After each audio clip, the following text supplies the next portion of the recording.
মোটরসাইকেলের ওপর নতুন করে অগ্রিম আয়কর আরোপের পরিকল্পনা করছে জাতীয় রাজস্ব বোর্ড এনবিআর। প্রস্তাবনা অনুযায়ী ১১০ সিসি পর্যন্ত মোটরসাইকেলের ক্ষেত্রে কোনো অগ্রিম আয়কর দিতে হবে না। এর বেশি সিসি হলে আনুপাতিক হারে অগ্রিম আয়কর দিতে হবে। বর্তমানে মোটরসাইকেল চালকদের অগ্রিম আয়কর দিতে হয় না, শুধু এককালীন নিবন্ধন ফি ও ২ বছর পর পর রোড ট্যাক্স দিতে হয়। ৫০ থেকে ১২৫ সিসি মোটরসাইকেলের সর্বমোট রেজিস্ট্রেশন ফি ৯,২৯১ টাকা।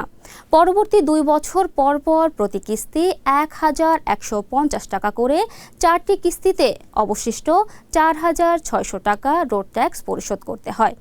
১২৫ সিসির বেশি ক্ষমতা সম্পন্ন মোটরসাইকেলের রেজিস্ট্রেশন ফি ১১,৭৬৪ টাকা। পরবর্তী ২ বছর পর পর প্রতি কিস্তি ২,৩০০ টাকা করে ৪টি কিস্তিতে অবশিষ্ট ৯,২০০ টাকা রোড ট্যাক্স পরিশোধ করতে হয়।